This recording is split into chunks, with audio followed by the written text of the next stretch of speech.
So before you go looking for love, before you decide you need someone to complete you, try this. Sit with yourself. Really sit with yourself. Not with distractions, not with screens or noise or busyness, but just you and your own presence. And notice what comes up. Notice the discomfort, the restlessness, the voice that says you should be doing something more important. And then notice that voice is not you. It's just a thought, a habit, a pattern you learned somewhere along the way. Underneath all that noise, there's a silence. And in that silence, there's a kind of peace. Not the peace of having everything figured out, but the peace of not needing to. The peace of simply being alive, breathing in and out, existing in this moment without requiring it to be anything other than what it is. When you touch that peace, even for a moment, something in you relaxes. And from that relaxation, love becomes possible. Not the grasping, needy kind, but the kind that gives without keeping track. The kind that stays or goes based not on obligation, but on genuine care. And here's what's beautiful. When you find that peace in yourself, you start to recognize it in others.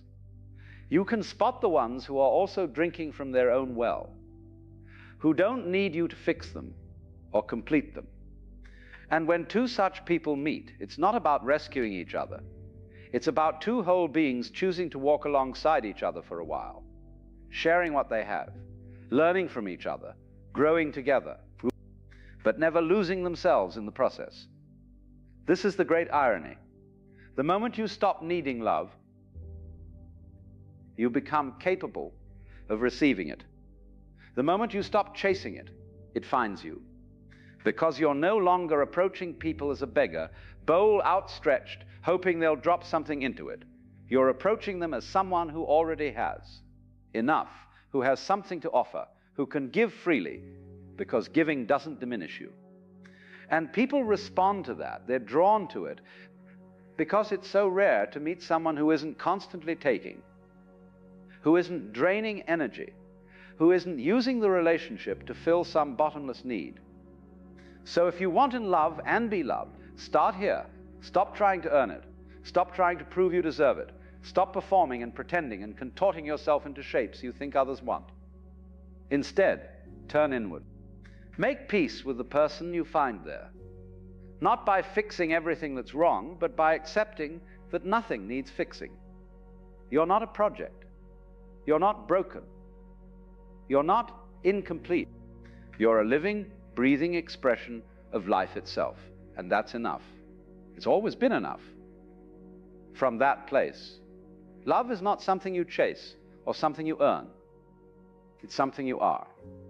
It flows from you naturally, like light from the sun.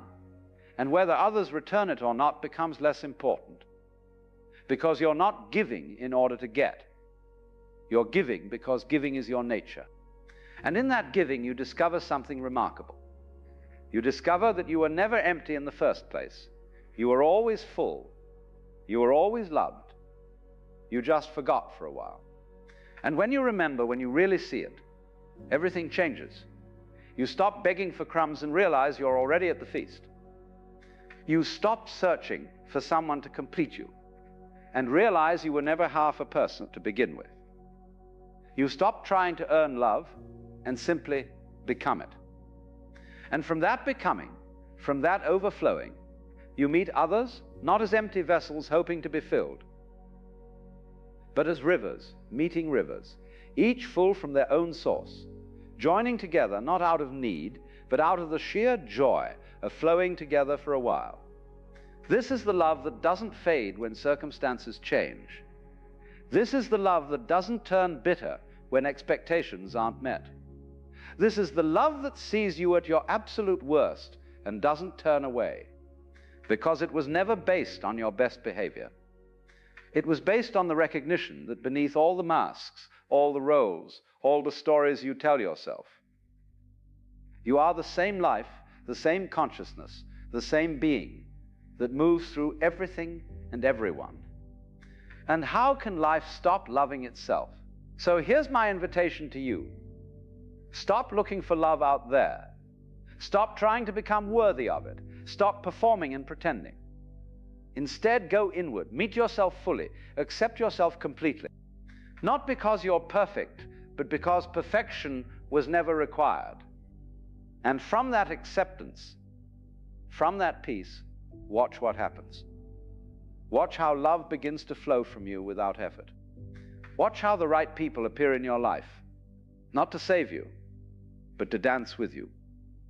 Watch how life itself begins to feel like the embrace you've been seeking all along. The love you want is not out there waiting to be found. It's right here, in you, waiting to be recognized. And once you see it, once you really know it, you'll understand that you were never unloved, never alone, never incomplete.